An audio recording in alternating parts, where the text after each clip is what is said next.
here at the Heroes Battle Arena with Kiev6 going up against Fnatic.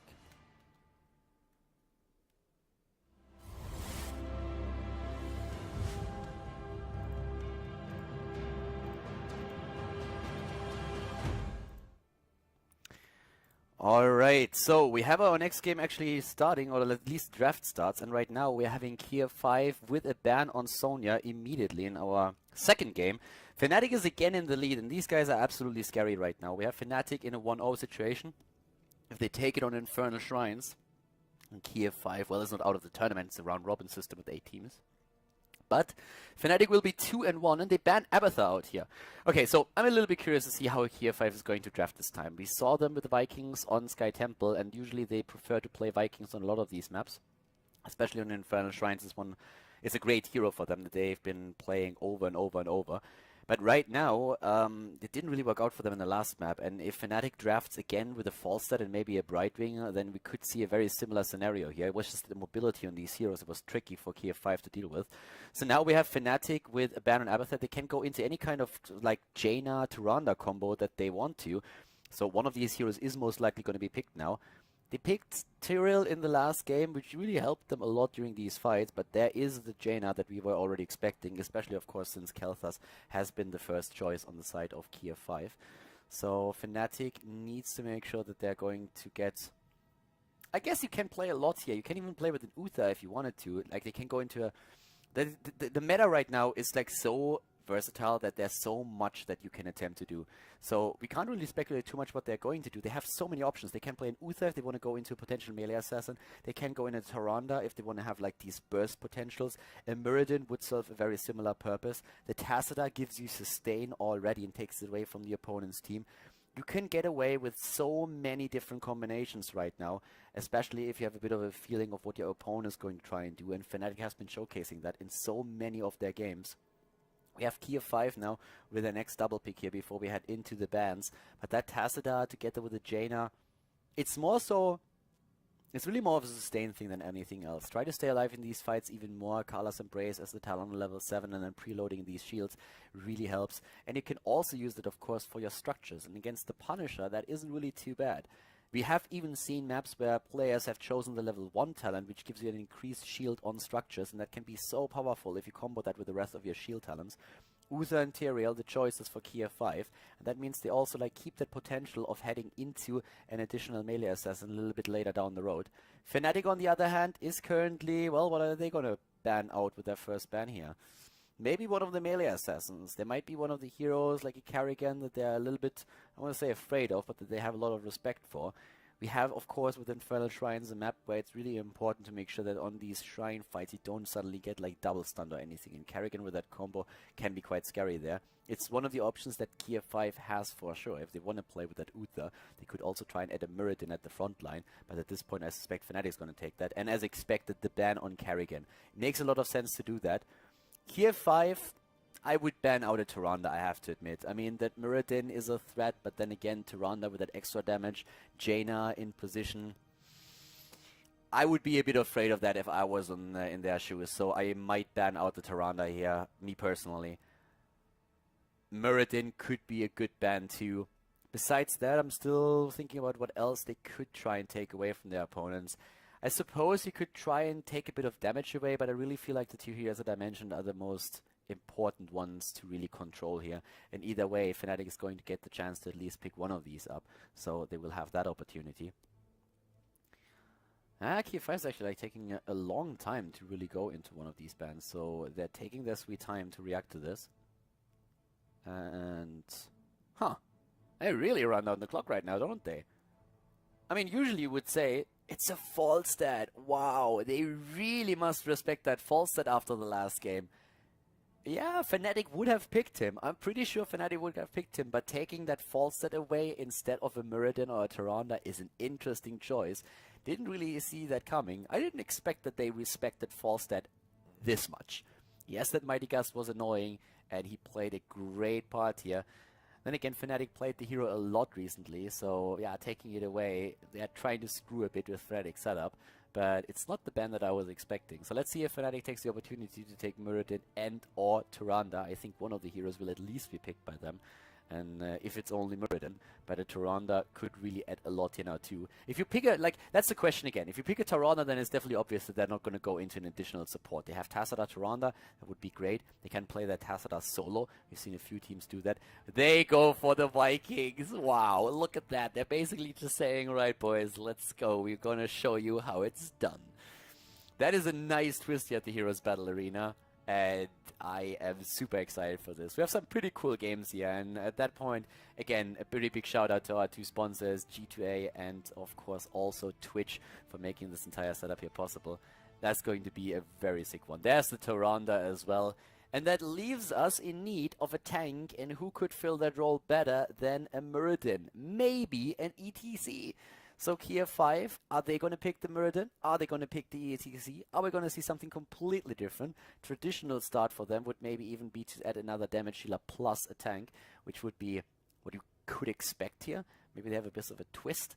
And yeah, I expect that if any of these teams, them to take the Vikings, but Fnatic is saying we do that. Vikings are super powerful here. It's something that you probably already picked up upon, but right now in the European scene, Infernal Shrines is being played so much. And the teams are using this, well, for several reasons, but one of the main reasons that we really have is that you can soak so much experience while the Shrine fights are happening. And on this map, it takes a long time for one of these fights before you get the Punisher.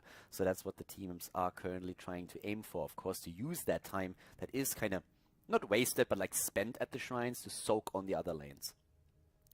Kiev6 has very little mobility, so they don't have the option to use like a Brightwing or Falstad to just soak experience in the lane and then jump in. Heroes that are also popular here is Sylvanas. She's a very popular hero on this map, since you can push a lot. It's a Stitches! Whoa! He is back. He wants to play and he gets his wish. You're basically always going to hit something. I mean, there's bound to be a Viking somewhere, right?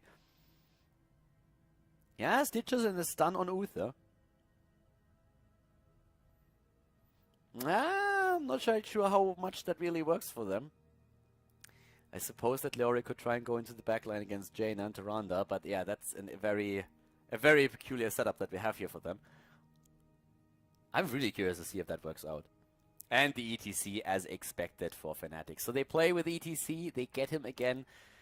I like that setup. I have to admit that I kind of like it. It depends a bit on how well the Vikings do, but I like Vikings more on Infernal Shrines than I do like them on Sky Temple.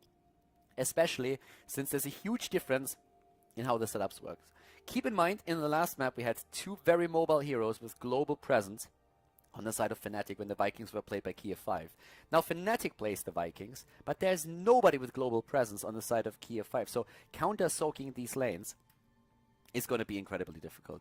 I actually think it's going to be really difficult for them to make that happen in any way. So we could very well see that backfire a little bit. But I like the setup that we're seeing right now on the side of Team Fnatic. Smart one. As long as they can keep the Vikings in play here, it should really work out for them. But yeah, that's a pretty interesting touch. I'm not really quite sure about that Stitches pick. I'm thinking about it right now, to be honest with you. And the one thing that worries me a bit is that even if you hit one of these Vikings, what are you getting out of this? I mean, you hit a Viking, you're not going to get too much. You hit ETC, that could even backfire against you, depending on if he can use his ult or not. You want to hit Jaina, or you want to hit Tyrande. Everyone else doesn't really do too much for you. I mean, what happens when you use when you hook Tassadar? He's going to phase shift away from you. So I'm not 100% certain how much I really like that Stitches pick. You are bound to get a few hits in when these fights on the Shrines happen, but as a last pick here in the setup, I'm not really sure if I agree with that. But they must have a plan here, right? There must be something that they say, okay, that's really worth it for us to go into a Stitches last. Normally when you play Stitches, you want to have a follow-up stun and some burst damage, and they have the stun on Uther. So normally you would see Stitches and Uther roam on the map, Stitches hooks, gets a hit, and then Uther just stuns the target and they try to take it out. But they do lack a bit of burst damage. They can use a Gravity Lapse from Kel'Thas to lock a target down and then all of them just like barrel down on it. That would help, but there's no Jaina burst damage with the double Blizzard. That's one of the things that is lacking here for them right now. Can still be quite strong, but it's a bit of an odd pick. It's not really what you would expect here as the last pick, but it's definitely something that I feel Fnatic didn't expect. But they have a well-rounded lineup, and I don't really feel like they are too worried about what's going on here. They have a Tassadar plus a Tyrande, so they can preload shields. with Carlos Embrace, and they can also, on top of that, use Tyrande with her own heals, just like get the situation going. So a pretty interesting setup for both of the teams. I would give the edge still to Fnatic, especially when they have the Vikings played well. I don't even know if I saw the Vikings played by one of these players, but if the Vikings soak on the lanes is strong during the first 2-3 of the Punisher shrines, then Fnatic should be able to really get a lead in experience here, especially since they have no counter presence against them. So if somebody really wants to take down the Vikings or wants to like control them, they have to move away from the lane, and that is not going to be easy whatsoever. I mean, we've been talking about this quite a bit. The teams should actually start this in just a second. We have everybody now in lobby, if I'm not mistaken. The teams were just like selecting their heroes. Somebody is actually not ready. It looks like our Stitches players, Sir Ice Cream, the best nickname ever, by the way. Like Sir Ice Cream, how much cooler than that can you get? So that is pretty awesome. Makes me always a little bit hungry when I think about it, but, well, what can you do? The game is about to start, ladies and gentlemen, and that means that we have potentially the last map of the Heroes Battle Arena here today, because Fnatic is in the lead, and if they win this now, then the series is of course over, and that would put Fnatic into 2 wins and 1 losses in the Battle Arena standings. So I'm a bit excited for this one. It's the first showcasing actually for Kiev6 in the Heroes Battle Arena. They have played great games in other tournaments so far, but here they lost their first map. And they had a bit of an attempt to come back into this at the end, but, well, they died at a very unfortunate time. And then, of course, so many things on the map were up with that boss and everything coming into play. But let's jump into Infernal Shrines and find out together what they can do here against Fnatic. Prepare for battle, mortals.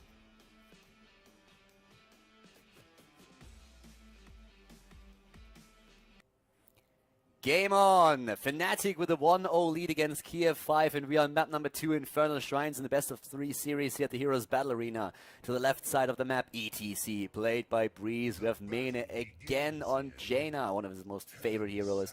Quacknix on Tacita, Smexy Star on Tyrande, and Chat playing the Vikings for his team. To the right side of the map, AR for Kiev6 on Kel'Thas, Hydra on Leoric, Sphyxie on Tyrael. We have Lunan on Uther, and Sir Ice Cream is playing Stitches. A triple warrior lineup for Kiev6, and a very peculiar one at that. We have a lot of talents that are based on regeneration globes, by the way. Not only Stitches with his Hungry for More, but also Conjurer's Pursuit, Reanimation, and Regeneration Master are taken. And this is going to be a fun one. The Vikings already in position on the lanes, and Fnatic is playing this exactly as you would expect. They're going with the Vikings on all the lanes, trying to soak, and they're already setting up a bit of a trap here at the top. Sphyxie! And they try to burst him down. Oh, what a clever move. Fnatic loves to do that. They hide into one of these bushes, they wait for the rotation of one of the heroes, and then they intercept it. For now, the Vikings are their main tool to soak experience on the lanes, and the rest of the team is going to try and roam and burst down targets, and they have a very, very strong setup for this.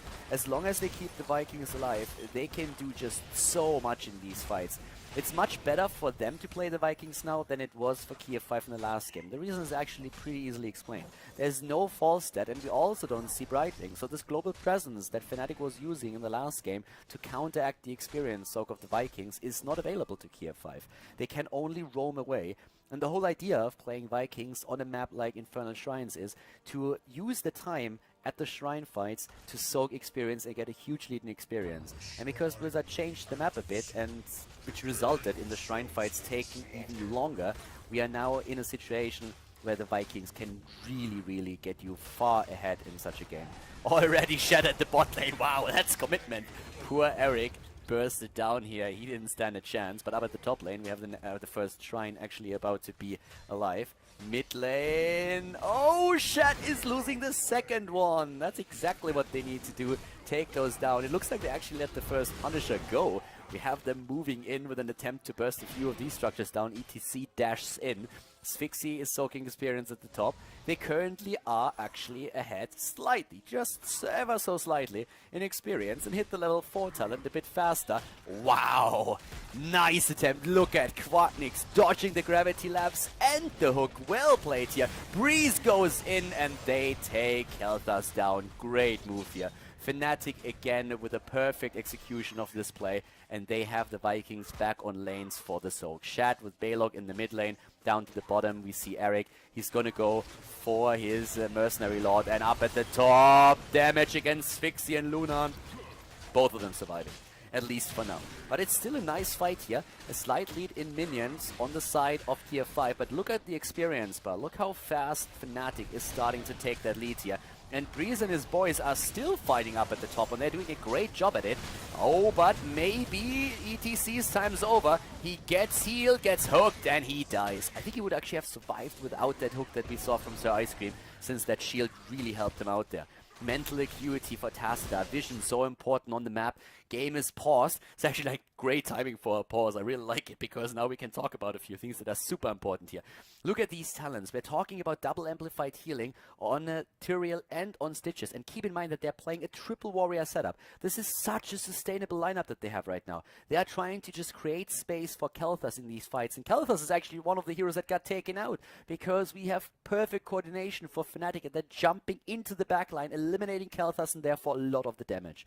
But we have already an entire level lead for Fnatic thanks to Shad, who has the Vikings in the mid lane. Just look how he's currently starting to push these towers here. The same is happening at the bot lane. He could even think, oh my god, is he actually doing it? Yes, he is! He is taking another camp at the same time. He has started to attack the Bruiser camp, and with Olaf, he can take it. If the fight at the top is lasting a bit longer, then he can take that camp and can start to push in even more.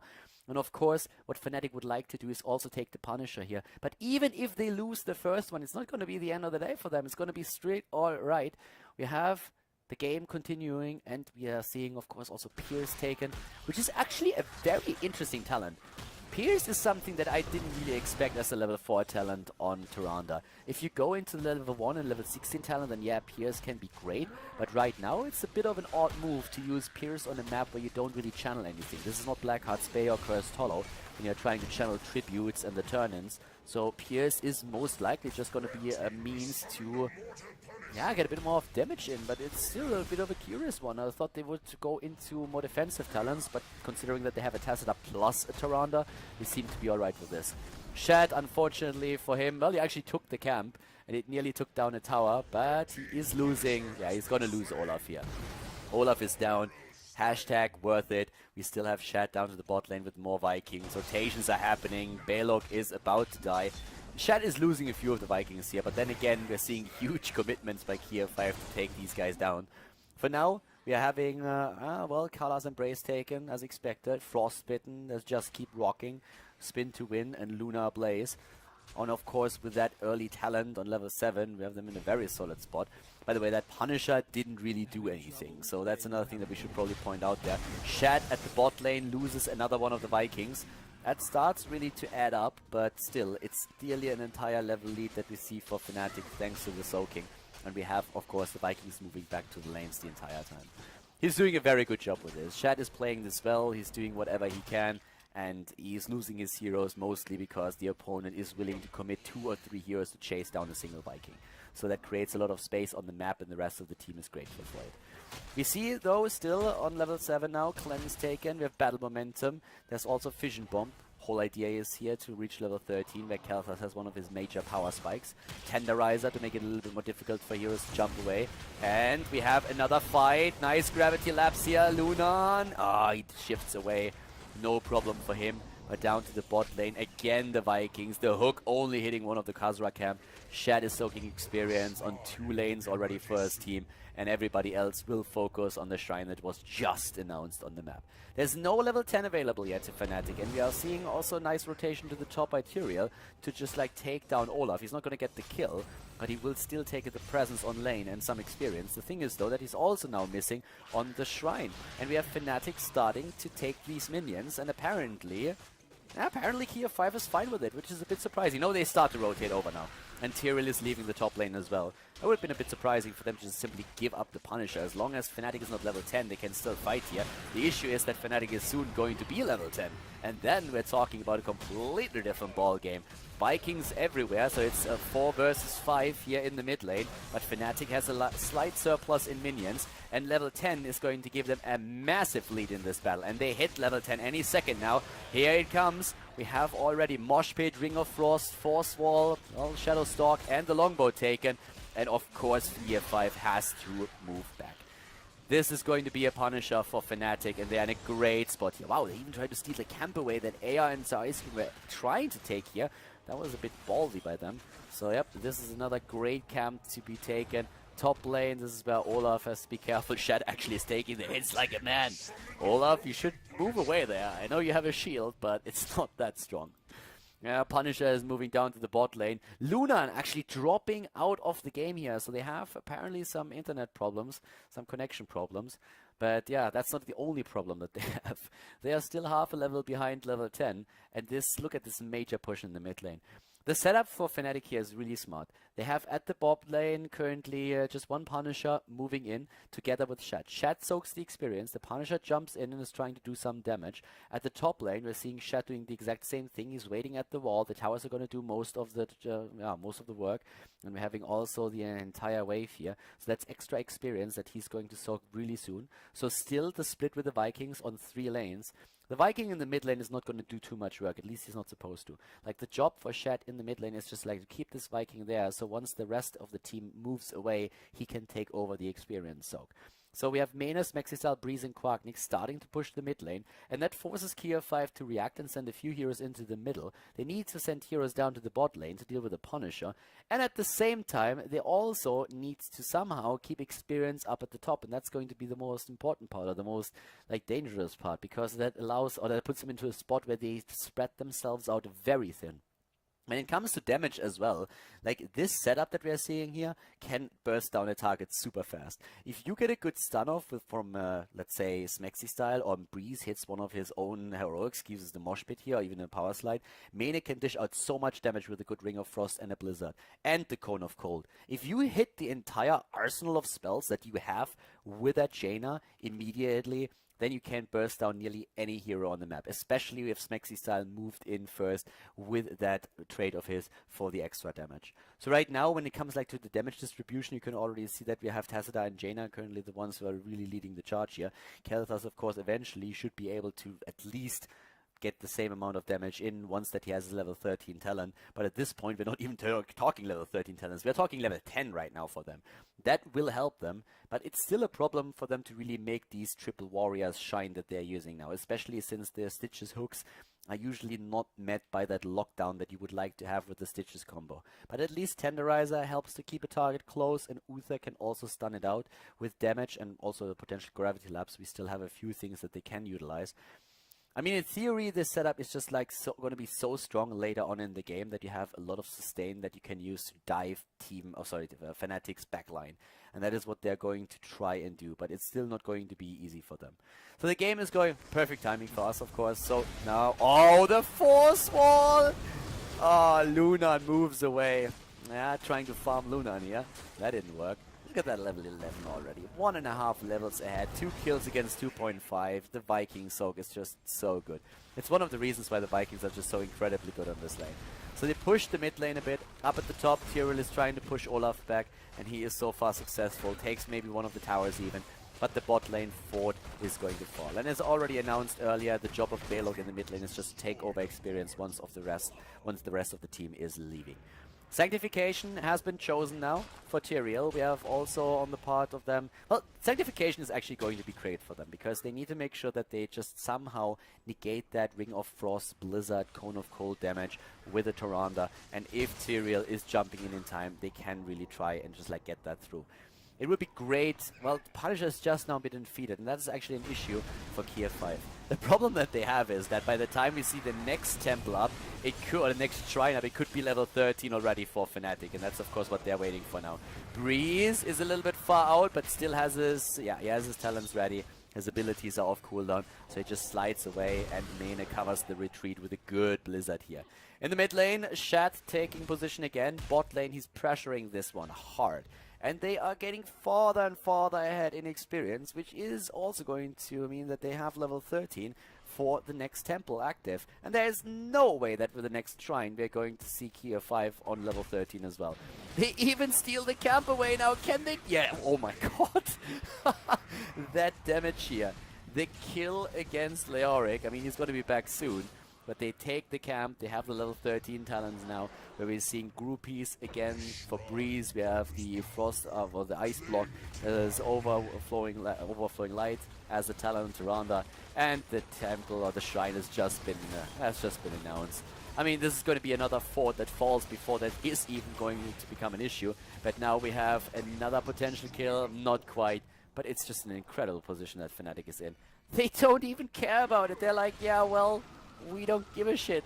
Let's just move straight into the lane at the top. We have a camp. Use that camp and push them back. Take a few towers down. Try and get a kill. March of the Black King is keeping Hydra alive for a second. But then he has to move away again. The first tower is down. The wall is about to fall. That Shaman is still there. One of the Vikings is with them to even like buff that a bit. Shed is forgetting about the Viking though, but they don't let Ola dive. This is one of the Horhana moments that we have here. Nobody is left behind, not even Shed on the Vikings. So now Mene is with Jaina up at the top lane, getting the first few minions in. He has that AoE. Down here, by the way, another camp has been claimed and is pushing in. Shed is going to lose. Nope. No, he's not going to lose Eric. Eric moves away. We're also seeing Shed trying to steal another camp away. Like, all these things on the map just force Kiev6 down here. They cannot simply move up to the top and try to contest this. Not even with the level 13 talent. Because there's just, like, Vikings pushing in, taking mercenary camps, using the mercenary lord to push even harder. But Chain Bombs, that's a talent that finally is available to Kiev6. Finally. I mean, maybe now. Maybe now they can make a play. But of course, again, Shed is claiming another camp. Cool thing about Mercenary Lord is that it now combines two talents. You also get less damage from the mercenaries, and that makes it easier for you to get those. Again, we have up at the top lane 30 to 18 minions, but so far Kiev6 has taken a really solid position. Keep that experience soak in mind though. Level 16 soon to be hit by Fnatic. Again, the March of the Black King used, and Hydra is kept alive. They're moving a great hook. That's exactly the hook that they need against Tyrande. She doesn't get away. She dies. Here comes all the damage with the Ring of Frost, but Breeze might now die too. And Kiev6 with a great double kill.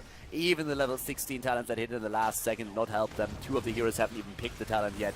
It's a kill against Tassadar now. Mene might die too. Both of them are most likely going to fall here. If Hydra moves in, and he does, where is that skeleton swing? Oh, he waits. Perfect time. Mene uses his own ice block too soon, and Hydra waits it out and uses the skeleton swing to slow Jaina down and take her out like trash. Well done here. Great job. But the Arcane Punisher has been claimed by Fnatic. They at least got that. It's 3 kills against 6.25. But the Vikings, they've been pushing with those camps at the bot lane. One of the towers is down and Shed is still there. He is all over the place. He's their Abathur player. He is their Vikings player. And just the macro that he has is pretty cool.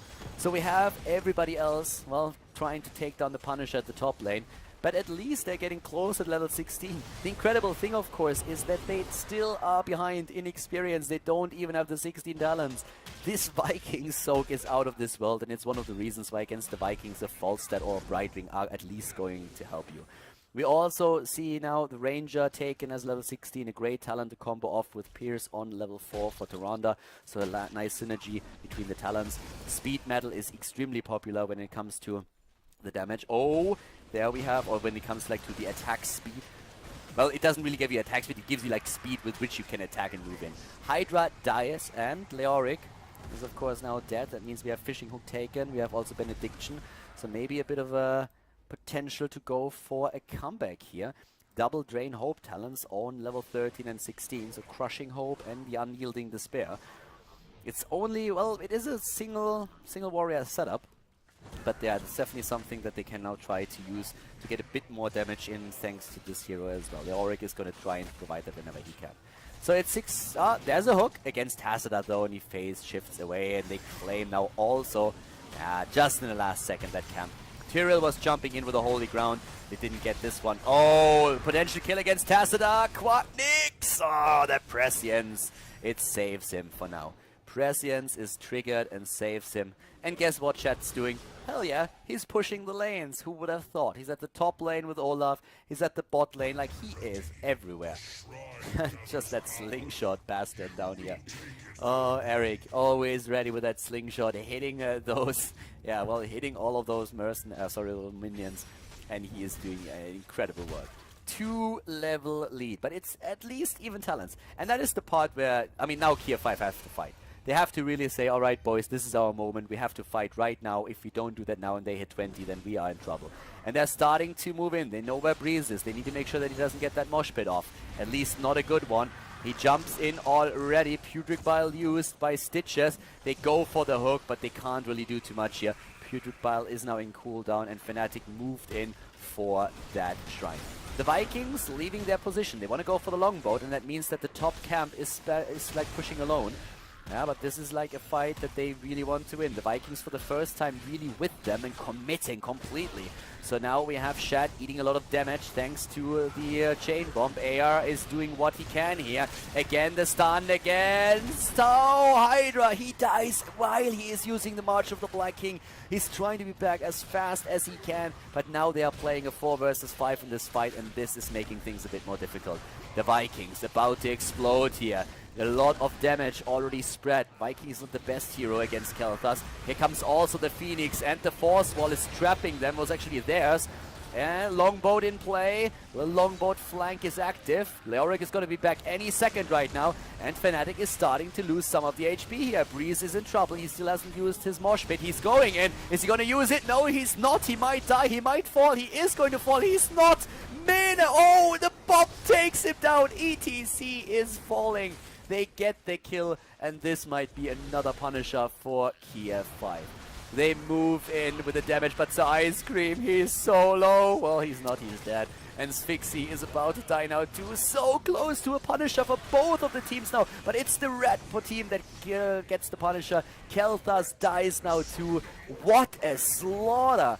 Kill after kill right now. They get one after another. Lunan is already on the way back, but Leoric, he died once again, going full Leoric style. Mena is attempting to steal this camp away, and he is going to get it. The Punisher is already moving in. Shed with the Vikings is still chasing Lunan, but the Punisher, Mortar Punisher, that is starting to move in and dish out some damage. Might take down a tower, maybe if they're lucky even the fort, but Mena is now also trying to provide his own damage burst to drop him as fast as they can. The Storm Talons, they are in play. Double Bolt of the Storm. We have a rewind for Tyrande, and there's the Ragnar rock and roll for the Vikings. Up at the top lane, Lunan is still soaking experience, but they are 1.5 levels behind. 1.5 levels. The Punisher has been eliminated. The one thing that I really want to highlight, though, is that there is not a single keep taken down yet. And that's important, because once level 20 is hit, you will fight with your opponent on nearly the same level the entire time. I mean, even if you have like a 2-level lead, for example, that mini stat advantage that you get in the later stages of the game is not really all that important. So the most important part is really what you do until your opponent has the Storm Talents as well. And that is something that they have to kind of make happen now, since there is another level when they will have the Storm Talents and their opponent won't. But after that, fights at least, team fights, are going to happen on eye level. It's of course a structure problem here now as well. So in terms of structures, Fnatic obviously has a huge lead now. I mean, they even have forts at the top and at the mid lane still. And the big issue really is just team fights. Because later on in the game, if we have Storm Talents also for Kiev6 and they win just like one big battle, then they can still turn this game around. So that's the one thing that is a bit scary sometimes when you play Heroes of the Storm, where you think you are safe, but you might still lose out. So up at the top, that's the first keep that falls. That's exactly what they had to do, and they do it. I like it. So they commit, they really move in, take down the keep. For them it would be ideal to take another one before level 20 hits. We have a Hydra and so Ice Cream in position here. Up to the top lane is still the rotation around that we are seeing at this point. And it looks like it's additional camps that Fnatic is aiming for. Whereas, of course, it's quite obvious what Kiev6 is going to try and do. They are moving in and taking as many of these experience points as they can so that they can fight for the shrine at the top lane. And they should be able to do that. We should have level 20 for both of the teams. The Vikings are still at the bot lane. They have to deal with one of those camps, but they need to go up to the top now because, well, Ragnar rock and roll is kind of needed when you are looking at a scenario like this. So level 20 is ready. Triple hardened shield. Triple Hardened Shield, Redemption, and Bolt of the Storm. Have fun killing these boys. That's not going to be easy at all. Quite the opposite, actually. So, yep, this is going to be one of the most decisive battles, and Tacita is immediately getting slaughtered here. Well, he escapes for now, but that was definitely a scary moment for Fnatic, and now they're on the move. Breeze, as the solo tank is lifted, attacked, blinks away, spreads the law for a second. But that was a very, very scary moment here for Fnatic, and they are trying, of course, to turn this around. Breeze moves in, Stun is missing Luna, and he goes in again for a stun in the zone. Keeps himself alive. Shed, is he going to explode on Olaf? Yes, Olaf is down. Shields everywhere. Quacknix is trying to preload the shields now. And we have the Shrine still active. The minions are being attacked. Lunan needs to be careful. Redemption is still up. Lunan is down, but he has his Redemption and he will be back to business. So this early took a lot of the damage, but now he is back in the game, or will be in a second. And they try to take him down, but they won't get him that easily. Heals everybody, and now he's playing a bit safer in the background here. Once again, Breeze is going in. Ragnarok and Roll has been used on the Vikings. And the attempt to burst down Leoric, it doesn't really work just yet. Phoenix is already in play, and again, the bombs are everywhere. Chain bombs are being used. The Longbone is nearly down. The Ragnarok and Roll with so much damage, but Tacita is suffering here in this fight. And a perfect hit. There is that mosh pit, and the kill against Kel'Thas. Jaina survives. Breeze was there immediately to save Mena, and he did an amazing job with that. Great mosh pit, even though it was interrupted after a second or two. They saved Jaina and they killed Kel'Thas. That was the important part, and now they go for Leoric. Leoric might die now too. Smexy style moves in. Goodbye Hydra, and they got a kill against Stitches as well. They're even trying to run down Smexy style now. What a force wall. Clutch move again by Quacknix. And this is going to be core. This is going to be game number 2. Fnatic, they are, at least today, unbeatable. They already won against Team Liquid earlier today with a 2-0, and now they go in again against the opponent, against Kiev6, and they take this game now too. Incredible play by them. Really well done. A 2-0 victory. They are 4-0 today. Super impressive performance here. Fnatic, they take it. It's a 2-0 win for them here at the Heroes Battle Arena, and a very well-deserved victory. A super scary team these days. They are so strong right now.